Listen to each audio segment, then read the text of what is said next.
今回の動画では新たに実装されるオペレーター。仕事を手伝ってほしいって？いいわよ。それじゃあ、ロドスのこれからの航行計画を立ててもいい？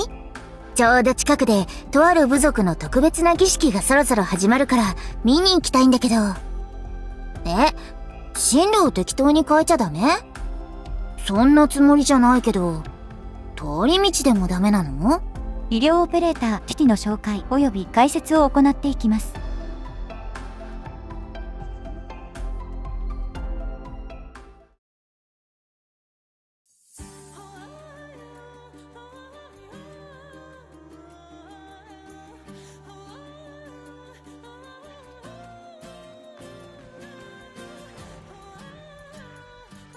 こんにちは、ドクター。私の名前すごく長いから、みんなと同じようにティティって呼んでくれて大丈夫。呼び方はどうでもいいの。今博物館で新しい特別展を準備しているのだけど、ロドスも出展に興味はない？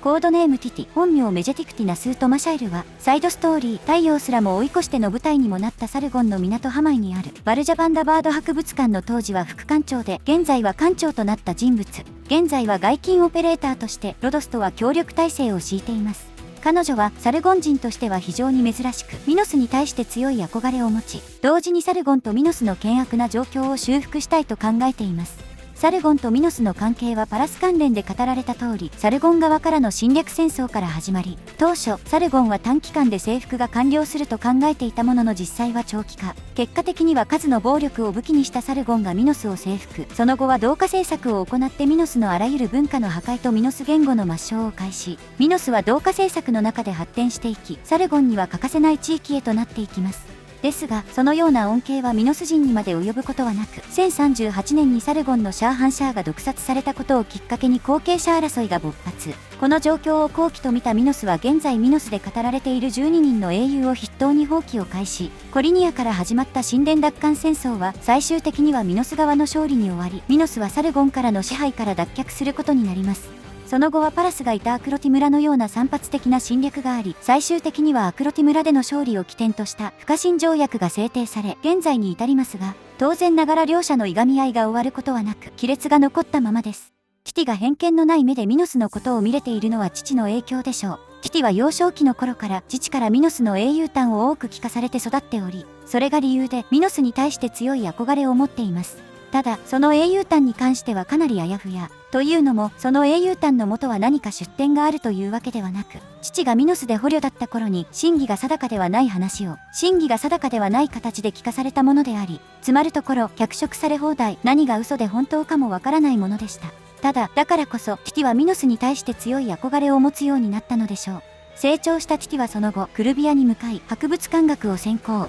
修了後はサルゴンに戻って、バルジャバンダバード博物館の副館長を務めることとなりました。ロドスに到着した後のティティは、すぐさまロドスの人たちと打ち解け、施設案内をしてくれた人事部の担当者と別れるや否や、すぐに意気揚々とロドスでの冒険を開始。食堂で食事をした後にティティは、貴重なマンジュイン旧前典の英印本とマッターホルンのユラグ料理のレシピを交換したり、エンジニア部では書物修復用の自前の接着剤を用いて、重要部品の接合を手伝ったり、さらにはボイラー室にまで迷い込んだ上で半日で去る数のボイラー技師とも打ち解け合ったとのこと。そのためティティと友人になることは比較的容易である一方で、装飾品の扱いなどを含めてちゃんと彼女を理解することは意外と難しく、例えば彼女が身につけている白い長い帯は単なる装飾品のように見えますが、実際はオリジニウムアーツを用いることで自由に動かすことができる補助詞のようなものであり、物を投げたり自身を上に引き上げたり支えたりといった使用が可能な上、登壇の際にはカンペを隠す小道具としても使えるとのこと。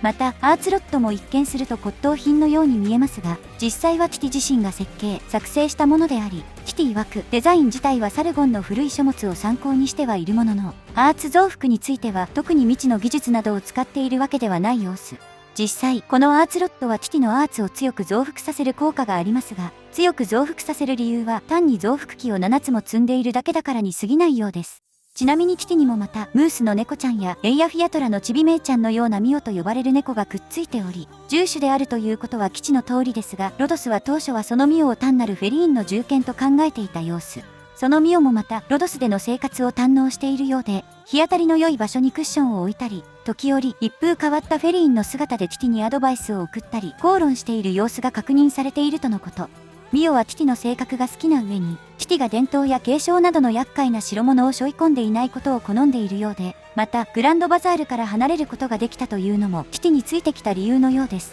ただティティの好奇心が強い面に関してはやや懸念を持っている様子。つまるところティティがサルゴンの闇にいつ触れてしまわないか気が気でないようです。ミオの話を聞く限りではルガサルグスのことも知っているようなので、今のルガサルグスの逸話の歪められようから見て、サルゴンの中央ではシャーハンシャーですら沈黙を貫かなければならないことが起こっており、それが単なる憶測なのかは別として、そんな厄介なことには関わりたくもないし、ティティには巻き添えになってほしくないというのが実情なのでしょう。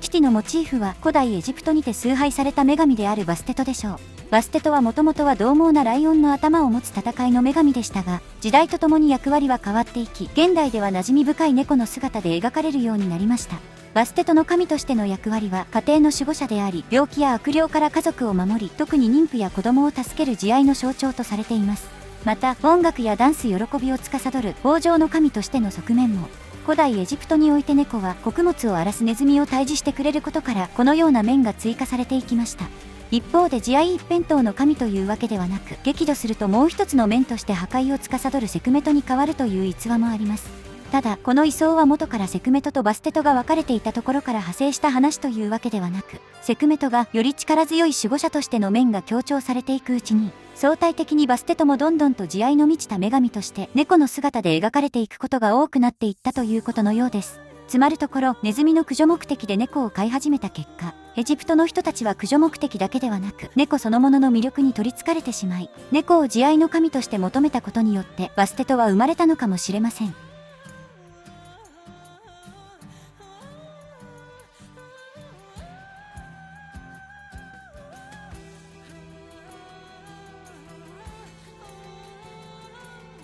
ティティは獣医師タイプの医療オペレーターで、一時的に自身以外の全ての味方と敵の動きを睡眠で止めることで、味方には保護を、敵には行動阻害を行うという攻防一体型の性能を有しています。潜在強化による強化内容は、コスト -1、素質1強化、攻撃力プラス26、コスト -1、素質2強化となっており、特に目立った強化はなく、強いてあげるのであれば素質1強化が対象を取らない強化内容となっているのでおすすめ。素質2強化はミノスとサルゴンというかなり限られた味方にのみ発動する素質なので、貫突の必要性は薄いオペレーターであると言えるでしょう。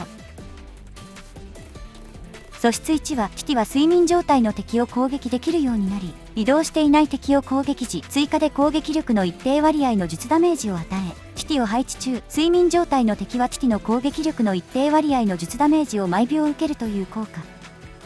ティティがブレミシャインのように睡眠状態の敵を攻撃できるようになる素質で、ある種の睡眠編成においては必須となる効果。そしてティティが移動していない敵を攻撃した時、追加で攻撃力の一定割合の術ダメージを与えます。待機中の敵は当然として睡眠状態の敵も移動していないので、この効果も実質的には睡眠効果に対する強化効果と言えるでしょう。さらにティティが配置されている間は、敵は睡眠状態となると毎秒ティティの攻撃力の一定割合の術ダメージを受けるように。エフェクト自体は存在しませんが、実際は1秒に1回全ての敵に睡眠判定を付与して、その後は1秒ごとに敵に睡眠が付与されていないかをチェック。敵に睡眠が付与されているのであれば、毎秒術ダメージを与えるという流れ。当然ながらこの素質も睡眠時の無敵を無視してダメージを与えるので、実質的にはスキルなどのダメージを強化する効果として機能します。そのため、この素質の効果は睡眠で術ダメージを与え、移動停止でも追加の術ダメージを与えるという2段形式。また、この素質で発生したダメージにも特性による回復効果が発生するので、ティティは通常攻撃、追加ダメージ、継続ダメージの3つで味方を回復できるとも言えるでしょう。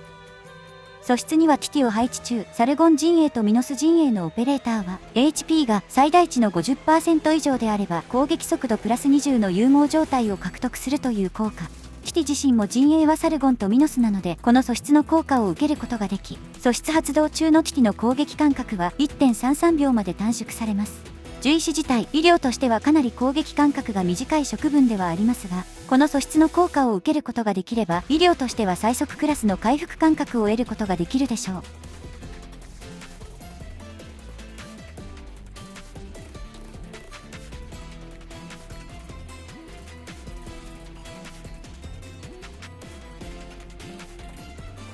キル1はスキル発動中攻撃力が上昇、攻撃対象に一定確率で数秒間の睡眠を付与するという効果。スキル効果自体は攻撃力上昇と一定確率での睡眠付与のみという極めてシンプルなスキルで、特にこれといった隠し効果もありません。強いて挙げるのであれば、睡眠中の敵に睡眠効果が発動すれば実質的な効果の延長が発生しますが、睡眠中の敵を優先的に狙うといったこともないので、単体攻撃ということもあり、睡眠の実質的な延長はほとんど発生しないでしょう。また、スキル1は発動に必要な SP がティティのスキルの中で最も重いにもかかわらず、攻撃力の上昇値と睡眠の付与頻度はスキルの中で最も低く、スキル継続時間はスキル2とは2秒しか変わらないという、どこをとってもスキル2とスキル3に劣った性能と言わざるを得ません。かろうじて睡眠の上書きができるという点はスキル2とスキル3にはない効果ですが、確定効果ではない上に上書きがなくても口述するスキルの方が元々の継続時間が長いため、総じて使う機会が昇進2になった後はほぼないと言えるでしょう。なのでスキル1の特化の必要はなし、7で据え置いてしまって構いません。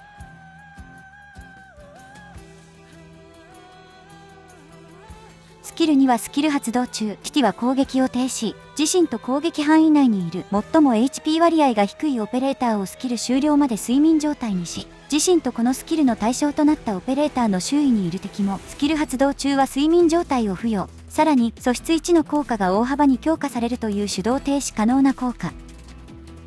スキル発動後は自身と対象を睡眠状態にし、周囲にいる敵にも睡眠を付与。スキル発動中はティティも対象も攻撃を停止してしまうので、素質1の効果によってダメージを与えるという形です。特化3まで強化した場合の素質1の効果上昇量は 3.3 倍。そして元々の素質1の睡眠状態の敵に毎秒与えるダメージはティティの攻撃力の 30% なので、ティティの攻撃力をプラス 180% した 99% の術ダメージを毎秒与えることに。そのため敵1体当たりおよそ25000程度の術ダメージと範囲系としては十分なダメージを出力できます。また敵への睡眠付与はスキル発動中は常に発生するので、スキル発動後に効果範囲内に入ってきた敵も睡眠付与の対象となり、スキルが終了するまで睡眠状態が解除されることはありません。そのため敵に睡眠耐性がないのであれば、効果範囲内にいる敵ユニットの動きは完全に封じ込めてしまうことができます。また睡眠を活かせば一部の強制撤退攻撃を回避することもできます。例えば皇帝の利刃の国土からの強制撤退はスキル2による味方への睡眠を活用すれば回避が可能。つまり敵に睡眠が付与できないのであれば、自分たちが睡眠状態になることで回避するという形です。ただこの場合は敵は素質1の術ダメージの発生条件である睡眠状態を満たすことができないので、あくまでも無敵化による攻撃回避スキルとして機能することになります。味方に付与されている睡眠はあくまでも通常の睡眠なので、ルーメンのスキル3で解除することが可能。解除してもティティのスキル2の効果は消滅せず、こちらだけ一方的に動けるという状況が発生します。ただ効果範囲内に敵が入ってきた時点で実質無敵の睡眠状態となる上、睡眠による無敵も捨てることになるので、扱いとしてはかなり難しいところ。またティティの回復速度が速いので、ルーメンの回復が不発になりやすいというのも安定性に欠けるところではあります。一般的にはルーメンとティティは相性が悪いと言えるでしょう。スキル2は敵と味方のどちらにも睡眠を付与して、敵には行動阻害と術ダメージを、味方には保護と HP 回復を提供するという攻防一体型のスキル。そのため敵がボスのような睡眠耐性を持つ場合でも、味方に睡眠を付与することで保護を提供できるため、敵が睡眠耐性持ちというだけでは破綻しないというのがこのスキルの最大の特徴と言えるでしょう。また睡眠が効く相手であれば最大で15秒の睡眠を付与できるので、睡眠ハメの編成としても使いやすく、例えばナスティ S2、ブラックナイト S2 だけでも睡眠ハメが完成します。一方でスキル2が発動している間は少なくとも範囲内の時間は止まってしまうことになるので、状況を打破するためのスキルではなく、主軸は時間稼ぎをするためのスキルであると認識しておいた方がいいでしょう。以上のことからスキルレベルに関しては7で据え置き、または特化3まで強化することをお勧めします。スキル3はスキル発動中、攻撃力が上昇、敵2体を同時に攻撃、睡眠状態でない敵を攻撃時5秒間の睡眠を付与。スキル発動中に睡眠が切れた敵は睡眠状態の時間に応じた術ダメージを受け、周囲の敵1体に睡眠を付与。スキル発動中に攻撃範囲内にいる他の味方オペレーターが致命的なダメージを受けた時、そのオペレーターは撤退せず HP が全回復するかスキルが終了するまで睡眠状態を付与するという効果。スキル3発動中は敵2体を同時に攻撃するようになり、攻撃対象が睡眠状態でなければ5秒間の睡眠を付与。そして睡眠が解除されると、睡眠が継続していた時間に応じて術ダメージを与え、周囲にいる睡眠状態でない敵1体に睡眠を付与します。つまり睡眠の電波が発生するというのがこのスキルで、挙動としては釈根が伝播していく遠泳リードのスキル3と似ています。ただ遠泳リードの釈根は釈根が付与されている敵を撃破しなければ釈根が伝播していくことはありませんでしたが、キティのスキル3は睡眠解除がトリガーとなって他の敵に睡眠が伝播していくので、敵を撃破する必要はありません。そのためキティの火力で撃破できるラインであれば、映像のように大量の敵が睡眠によって停止、睡眠解除と同時に撃破され、他の敵に睡眠を付与、キティ自身も他の敵に睡眠を付与して、睡眠の付与対象がどんどんと増加していくという状況が発生します。ただ遠泳リードの釈根のように周囲の敵全てというわけではないので、気づいたらステージ全域に睡眠が広がっているということは少なめ。このスキルの最大の弱点は高 HP や術耐性の敵にはめっぽう弱いという点でしょう。敵に睡眠を付与する以上、他の味方からの支援攻撃が存在しない状況になりやすいため、キティの火力だけで敵を倒せない場合は同じ敵に対して何度も睡眠を付与するというループに陥り、結果的にじりじりと前線を上げられてしまい、スキル終了と同時に決壊するという状況が発生します。睡眠を軸にした場合によくあるパターンがキティだけで発生するというわけです。とはいえ元々の単体の総ダメージが9万近くあるので、よほど不相応な敵を相手にしなければ敵を全く撃破できないという状況にはならず、遠泳リードのスキル3のように医療オペレーターでありながら殲滅もできる1人2役、さらには敵の行動も阻害する1人3役をこなしてくれるでしょう。睡眠が付与できない敵が相手であれば味方に睡眠を付与して保護を提供。攻撃範囲内にいる味方は致命的なダメージを受けると撤退せずに睡眠状態となり、 HP が全回復するかキティのスキルが終了するまで睡眠は継続します。そしてこの睡眠による保護はスキル発動中の回数制限はなし、つまり HP を全回復させることができれば何度でも復活することが可能なので、映像のエラのように睡眠と復活を繰り返すことで疑似的にブロックできない敵のブロックも可能になります。スキル発動中の睡眠解除の条件は HP 回復なので、最大 HP が少なければ少ないほど復活のタイミングは早まります。睡眠中であっても他の医療オペレーターによる治療を受付はしますが、他のオペレーターに対する治療のことを考えれば撃破される前提ならば HP が低い方がいいに越したことはありません。その点で考えれば睡眠編成としても使用されるカフカは良い相手と言えるでしょう。特にレベル1カフカであれば1から2回の回復で復活できる上に高速再配置なので良いおとりとして機能してくれます。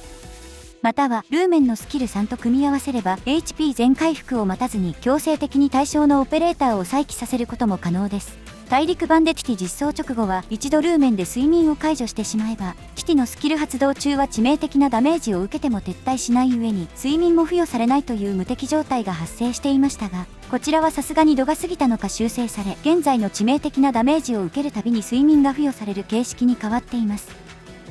スキル3は睡眠が付与できる敵に対しては連鎖する睡眠効果と睡眠終了時の大ダメージによってダメージを与え、睡眠が効かないようなボスクラスの敵に対しては敵にではなく味方が致命的なダメージを受けても撤退させないというスキル2と同じ攻防一体のスキルとなっています。またダメージ量に関しても単体の敵に対して合計で9万弱の術ダメージを与えるので、極端に HP や術耐性が高い敵でなければ難なく処理することが可能。必要 SP もそこまで高いものではないので、うまく活用すれば敵の足止めと殲滅、味方の HP 回復と保護を定期的に提供することができるでしょう。一方で根本的には遠泳リードのスキル3と似たスキルなので弱点もほぼ同じ。睡眠が有効なのにもかかわらずキティ自身の火力で倒せない敵は不得意。特にキティの場合は睡眠の影響で他オペレーターからの火力支援をカットしてしまうので、対処できるボーダーラインが遠泳リードと比べてもかなりはっきりしていると言えます。そのため敵次第では膠着状態が発生しやすいスキルであるという点には注意が必要でしょう。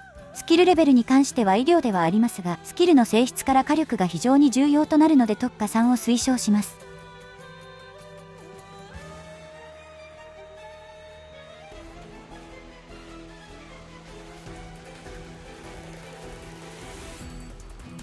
キティの基地スキルは加工書に関するものが2つ。加工書で昇進素材を加工時の副産物入手確率上昇と加工時の体力消費が8であればマイナス4するという効果。副産物の入手確率は 80% と一般的な数値ですが、体力消費が8、つまり最上級素材を加工する際の体力消費が4になるので、最大で6個まで同時に加工することが可能。なので、プレミ社員と同じ体力効率で加工が可能となります。ただ、よほどの急ぎでなければ体力消費の軽減よりも副産物の入手確率が高い方がいいので、基地スキル目的の育成優先度は低めとなるでしょう。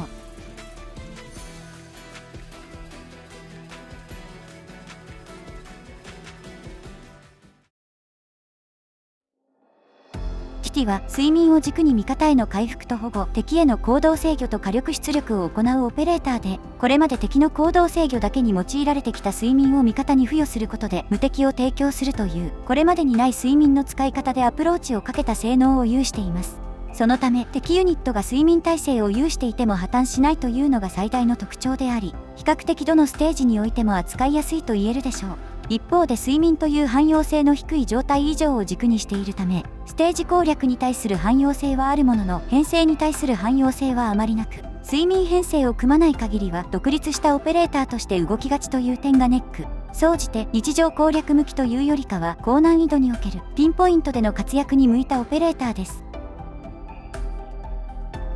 キティのスキルは2と3が相互関係となっており、スキル2は睡眠の付与による味方保護が中心、スキル3は睡眠が効く相手には火力を出力しながら味方の HP 回復を、睡眠が効かない相手には味方に睡眠を付与することによって保護を提供する攻撃寄りなスキル。そのためスキル2は受動的、スキル3は能動的な性能となっています。基本的にはどちらの特化もおすすめではありますが、使用頻度としてはスキル3の方が高くなりやすいので、特化をするのであればスキル3から特化するといいでしょう。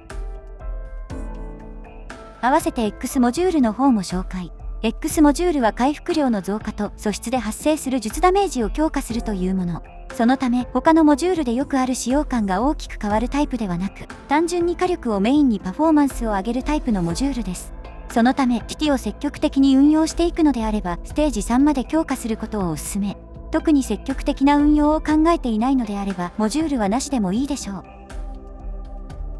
以上でキティの紹介及び解説を終わります。ご視聴ありがとうございました。目を閉じて車に乗って行くわよ。なんか暑い？質問は禁止ね。はい、もう目を開けていいわよ。この果てしない砂漠を見てちょうだい。シャアはここから征伐を始めたの。もしかしたら風が当時の足跡を砂の上に描き出すかも。ドクター、喋らないで。流れていく時間を驚かせないように。